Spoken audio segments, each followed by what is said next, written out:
साध संगत जी प्यार से कहना, धन निरंकार जी। आशा करती हूँ सद्गुरु माता जी की कृपा से आप सभी बहुत अच्छे होंगे। एक नई साखी के साथ फिर से हाजिर हूँ मैं।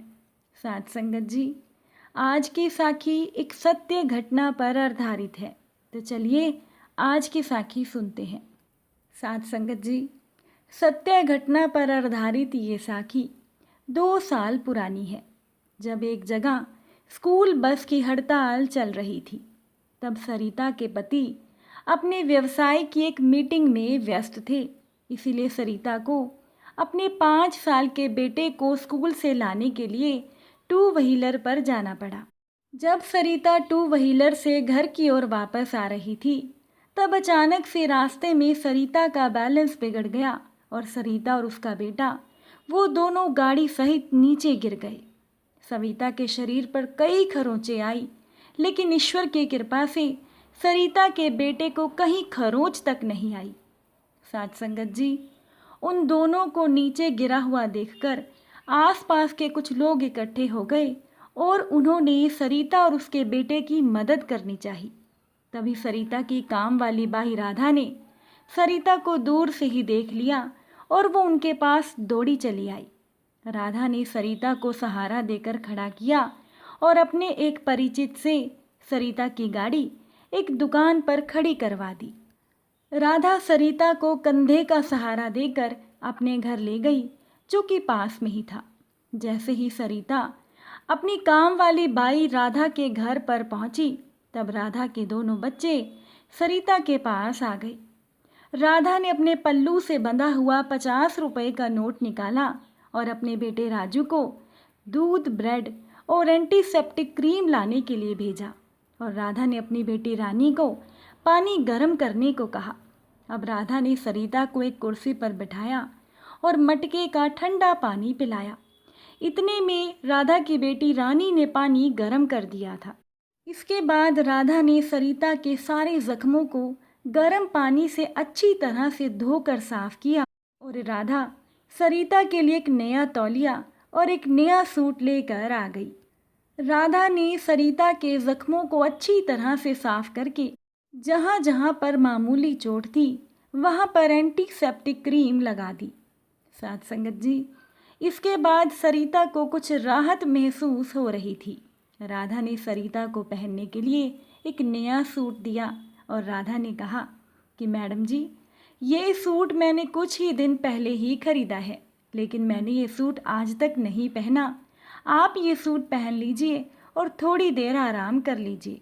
आपके कपड़े बहुत गंदे हो गए हैं, मैं आपके कपड़ों को धोकर सुखा देती हूँ, फिर आप अपने कपड़े बदल लेना। सरिता राधा का सूट पहनकर बाहर आ गई। उसके बाद राधा ने झटपट अपनी अलमारी में से एक नया चादर निकाला और पलंग पर बिछाकर सरिता से कहने लगी कि मैडम जी, आप थोड़ी देर यहीं पर आराम कर लीजिए। इतने में राधा की बेटी ने दूध भी गर्म कर दिया था। राधा ने दूध में 2 चम्मच हल्दी मिलाई और सरिता को पीने के लिए दे दिया और बड़े विश्वास के साथ कहा कि मैडम, आप ये दूध पी लीजिए, आपके सारे जख्म भर जाएंगे। लेकिन सरिता का ध्यान अब उसके शरीर पर नहीं था, बल्कि अपने मन पर था। सरिता के मन के सारे जख्म एक एक करके हरे हो रहे थे।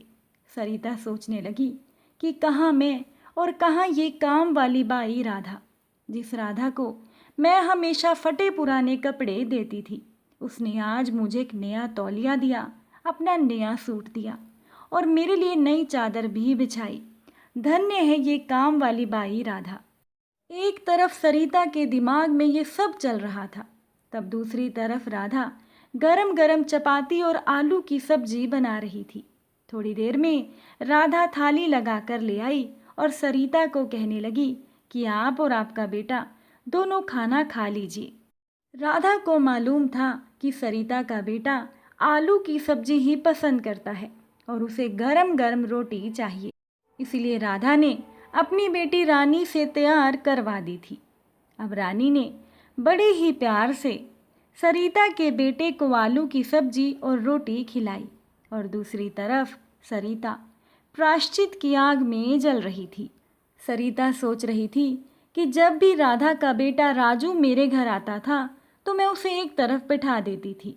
मैं उसे नफरत से देखती थी और इन लोगों के मन में हमारे लिए कितना प्रेम है, ये सभी सोच सोच कर सरिता आत्मग्लानि से भरी जा रही थी और सरिता का मन दुख और पश्चाताप से भर गया था।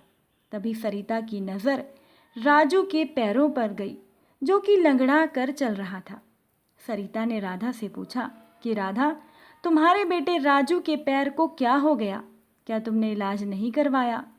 तब राधा ने बड़े ही दुख भरे शब्दों में कहा कि मैडम, इसके पैर का ऑपरेशन करवाना है जिसका खर्च तकरीबन 10,000 रुपये है। मैंने और राजू के पिता ने दिन रात मेहनत करके 5,000 रुपये तो इकट्ठे कर लिए हैं, लेकिन अभी भी हमें 5,000 रुपयों की और ज़रूरत है। हमने बहुत कोशिश की लेकिन हमें कहीं से भी 5,000 रुपये नहीं मिल सके। फिर राधा ने सरिता को कहा, लेकिन हमें भगवान पर पूरा भरोसा है, जब पैसे आ जाएंगे तब इलाज हो जाएगा और फिर हम लोग कर ही क्या सकते हैं। तभी सरिता को ख्याल आया कि राधा ने एक बार उससे 5,000 रुपये मांगे थे और सरिता ने बहाना बनाकर मना कर दिया था। और आज वही राधा अपने पल्लू में बंधे हुए रुपए सरिता पर खर्च करके भी खुश थी। और सरिता खुद पैसे होते हुए भी उसने राधा को पैसे देने से मना कर दिया। आज सरिता को पता चला कि उस वक्त इन लोगों के लिए पैसों की कितनी ज़रूरत थी। ये सब कुछ देखकर सरिता खुद की ही नज़रों में गिरती ही चली जा रही थी। अब सरिता को अपने शारीरिक जख्मों की चिंता बिल्कुल नहीं थी, बल्कि उसे तो उन जख्मों की चिंता थी जो सरिता ने अपनी आत्मा को खुद ही लगाए थे। सरिता ने दृढ़ निश्चय किया कि जो हुआ सो हो गया, लेकिन आगे जो होगा वो सर्वश्रेष्ठ ही होगा। सरिता ने उसी वक्त राधा के घर में जिन जिन चीज़ों का अभाव था उसकी एक सूची अपने दिमाग में बना ली। थोड़ी देर में लगभग सरिता बिल्कुल ठीक हो गई। सरिता ने अपने कपड़े बदले, लेकिन वो सूट, राधा का वो नया सूट सरिता ने अपने पास ही रखा और राधा को कहा कि ये सूट अब मैं तुम्हें कभी भी नहीं दूंगी, क्योंकि ये सूट मेरी ज़िंदगी का सबसे बहुमूल्य तोहफा है। तब राधा ने कहा कि मैडम, ये सूट तो बहुत ही सस्ता है। तब राधा की बात का सरिता के पास कोई जवाब नहीं था। सरिता अपने घर आ गई, लेकिन रात भर उसे नींद नहीं आई। अब सरिता की सहेली के पति, जो कि एक हड्डी रोग विशेषज्ञ थे, सरिता ने उनसे राजू के लिए अगले दिन का अपॉइंटमेंट ले लिया। अब अगले ही दिन सरिता की एक किटी पार्टी भी थी, लेकिन सरिता ने वो पार्टी कैंसिल कर दी और राधा की ज़रूरत का सारा सामान खरीदा और वो सामान लेकर सरिता राधा के घर पहुंच गई। राधा समझ ही नहीं पा रही थी कि इतना सारा सामान सरिता उनके घर पर क्यों लेकर आई है। तब सरिता ने राधा को धीरे से अपने पास में बिठाया और कहा कि मुझे मैडम मत कहो, मुझे अपनी बहन ही समझो। और हाँ, कल सुबह 7 बजे हमें राजू को डॉक्टर के पास लेकर चलना है और उसका ऑपरेशन हम जल्दी से जल्दी करवा लेते हैं। तुम्हारा बेटा राजू भी बिल्कुल ठीक हो जाएगा। अब खुशी के मारे राधा रो पड़ी, लेकिन ये भी कहती रही कि मैडम, ये सब आप क्यों कर रही हो? हम तो बहुत गरीब लोग हैं, हम बहुत छोटे लोग हैं और हमारे यहाँ तो ये सब चलता ही रहता है। राधा सरिता के पैरों में झुकने लगी। ये सब सुनकर और देखकर सरिता का मन भी द्रवित हो गया और सरिता की आंखों से भी आंसू निकलने लगे। साध संगत जी, सरिता ने अपने दोनों हाथों से राधा को ऊपर उठाया और गले से लगा लिया और कहा कि बहन, रोने की कोई ज़रूरत नहीं है, अब इस घर की सारी जवाबदारी मेरी है। सरिता ने मन ही मन कहा कि राधा, तुम क्या जानती हो कि मैं कितनी छोटी हूँ और तुम कितनी बड़ी हो। आज तुम लोगों के कारण ही मेरी आंखें खुल सकी हैं।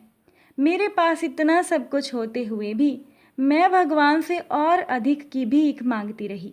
मैंने कभी भी अपनी ज़िंदगी में संतोष का अनुभव नहीं किया, लेकिन आज ही मैंने जाना है कि असली खुशी पाने में नहीं बल्कि देने में है।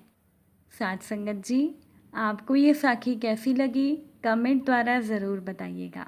अगर अच्छी लगी हो तो वीडियो को लाइक भी कीजिएगा। साथ संगत जी प्यार से कहना, धन निरंकार जी।